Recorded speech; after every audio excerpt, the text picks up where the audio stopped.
الرحمن الرحیم. الصلاۃ والسلام علیکہ یا سیدی یا رسول اللہ وعلی آلہ و صحابہ یا سیدی یا حبیب اللہ.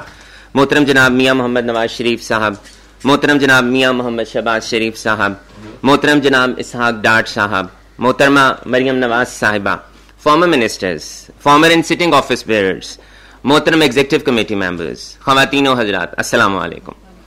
میں آپ تمام معزز شخصیات اور محترم مہمانوں کو Lahore chambers of commerce and industry میں تہ دل سے خوش آمدید کہتا ہوں. میرے لیے یہ بات بے حد اعزاز کی ہے کہ آج میاں محمد نواز شریف صاحب, میاں محمد شہباز شریف صاحب, اسحاق ڈاٹ صاحب اور مریم نواز صاحبہ جیسی شخصیات ہمارے درمیان موجود ہیں. میاں محمد نواز شریف صاحب کو اگر ملک کا سب سے زیادہ تجربہ کار سیاستدان کہا جائے تو یقیناً یہ بات غلط نہیں ہوگی.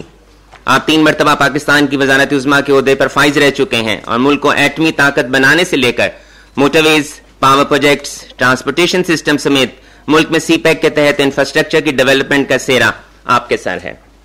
ہم آپ کے بہت مشکور ہیں کہ آپ آج لاہور چیمبرز آف کامرس میں تشریف لائے.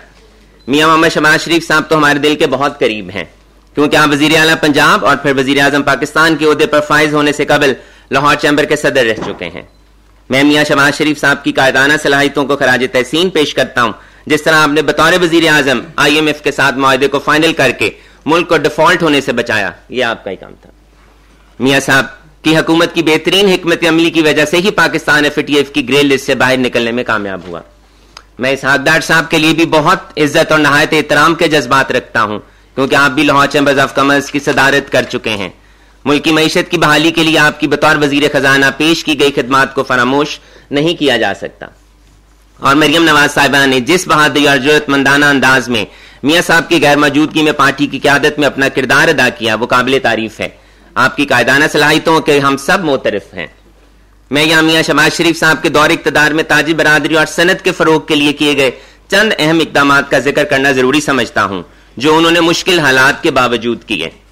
آپ کی حکومت نے جو بجٹ تجاویز 2023-24 پیش کی وہ بہترین تھیں لیکن IMF کی وجہ سے بعد ازاں ان میں کچھ فیصلے ہمیں واپس لینے پڑے.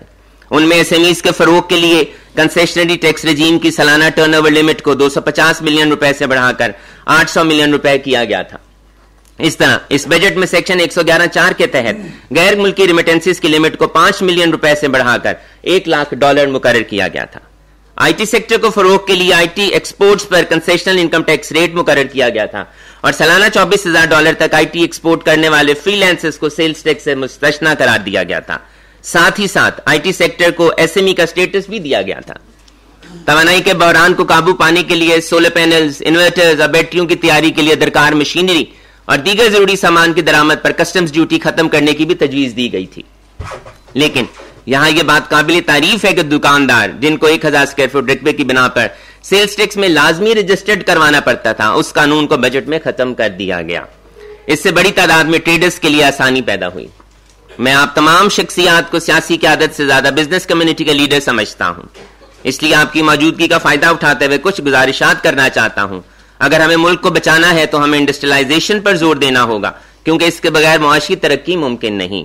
محترم میاں نواز شریف صاحب, آپ کی ملک کی سیاسی اور معاشی صورتحال پر ہمیشہ گہری نظر رہی ہے.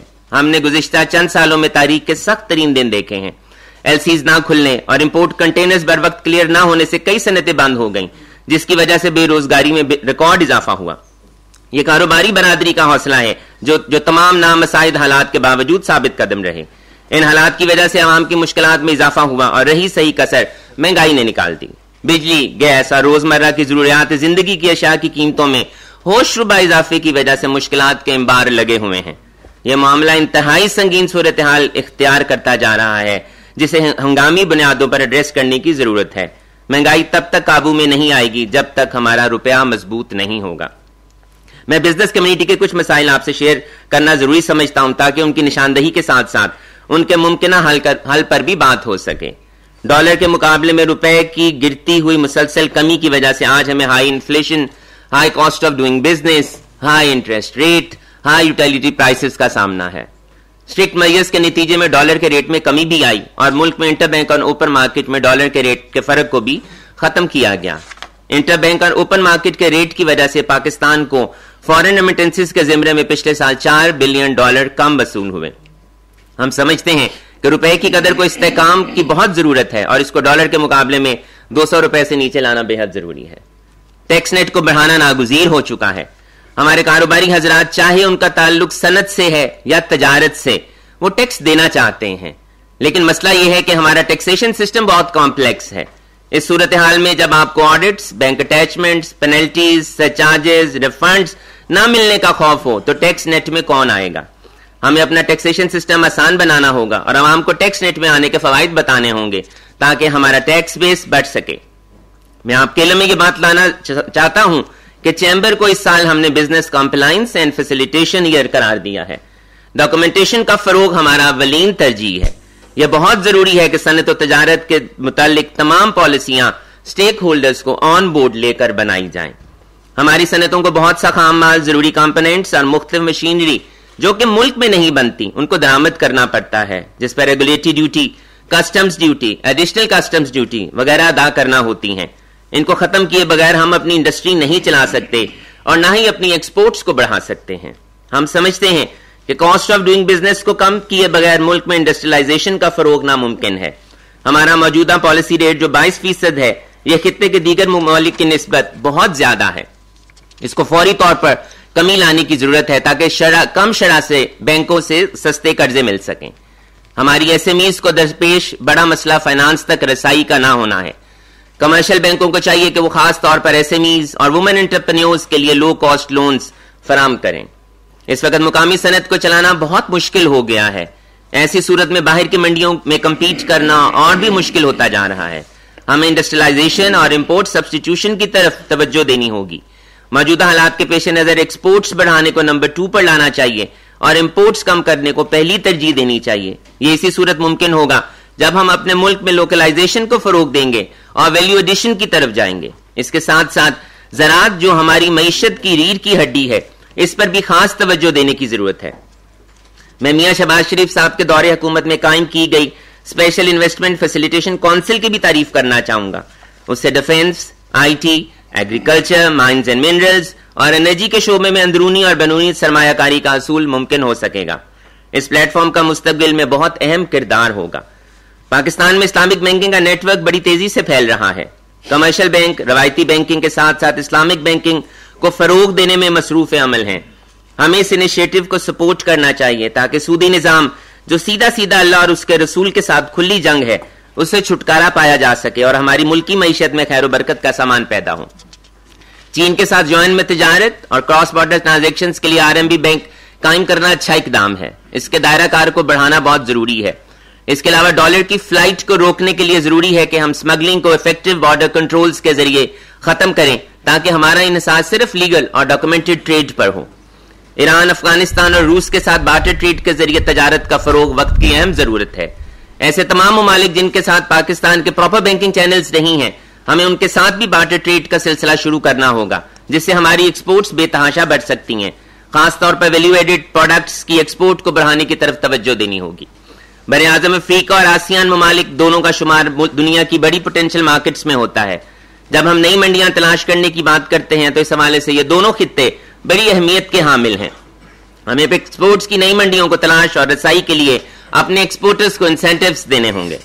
پاکستان اپنی توانائی کی ضرورت کو پورا کرنے کے لیے 17 ارب ڈالر سے زائد کا کروڈ آئل امپورٹ کرتا ہے. ہمیں سولر انرجی کے نیٹ ورک کو بڑھانا ہوگا.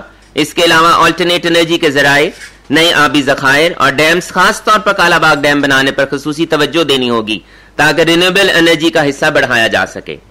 پاکستان میں کلائمیٹ چینج کی وجہ سے جانی نقصان کے ساتھ ساتھ انفراسٹرکچر اور فصلوں کا بہت نقصان ہوا. 2022 کے فلڈز میں ہمیں 30 ارب ڈالر سے زائد نقصان ہوا.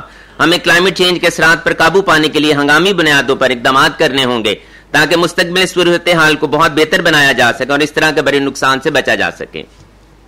ہماری کچھ بڑی اسٹیٹ اونڈ انٹرپرائزز عرصہ دراز سے خسارے میں ہیں اور ملکی خزانے کے ساتھ ساتھ معیشت پر بہت بڑا بوجھ بنی ہوئی ہیں. ان اسٹیٹ اونڈ انٹرپرائزز کی فوری طور پر تنظیم نو کی جانی چاہیے یا ان کی نجکاری کر دینی چاہیے تاکہ وہ پیسہ جو ان اداروں کو بطور بیل آؤٹ پیکیجز دیا جاتا ہے وہ عوام کی صحت, تعلیم, صاف پانی اور دیگر معاملات پر خرچ ہو سکے. انڈسٹری کو گیس بہت مہنگے داموں پر سپلائی کی جا رہی ہے جس سے یہاں پر قائم انڈسٹری کی پیداواری لاگت بہت بڑھ گئی ہے. بجلی اور پیٹرول کی طرح تمام صوبوں میں یونیفارم گیس ٹیرف ہونا بہت ضروری ہے تاکہ ملک میں تمام انڈسٹریز کو لیول پلینگ فیلڈ دی جا سکے. ملک کو فورن کرنسی کے ریزروز میں قلت کا سامنا ہے. اس سلسلے پر قابو پانے کے لیے ضروری ہے کہ انڈکلیئرڈ فورن ریزروز کو اکنامک سرکل میں لایا جائے.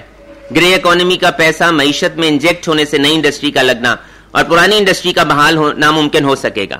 ہماری نظر میں اس کا حل ڈالر ایمنسٹی اسکیم ہے تاکہ وہ تمام foreign currency state bank of Pakistan کے پاس آ جائے اور ہمارے فورن کرنسی ریزروز بہتر ہو جائیں جو اب تک ڈاکومنٹڈ نہیں ہیں. اس میں کوئی دو رائے نہیں ہے کہ معاشی استحکام کے لیے سیاسی استحکام بہت ضروری ہے.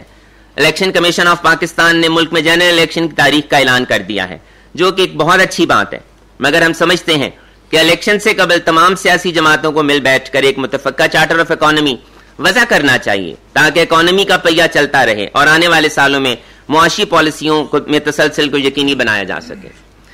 ہمارے ملک کے نوجوان قیمتی سرمایہ ہیں. میں خاص طور پر نوجوانوں میں منشیات کے بڑھتے ہوئے رجحان کا ذکر کرنا چاہتا ہوں. ہمیں ہر ممکن طریقے سے اپنے معاشرے کو اس ناسور سے پاک کرنے کی ضرورت ہے. اس وقت پاکستان میں 2 کروڑ سے زائد بچے اسکول نہیں جاتے. ہمیں ان کی تعلیم اور اسکل ڈیولپمنٹ پر خصوصی توجہ دینے کی ضرورت ہے.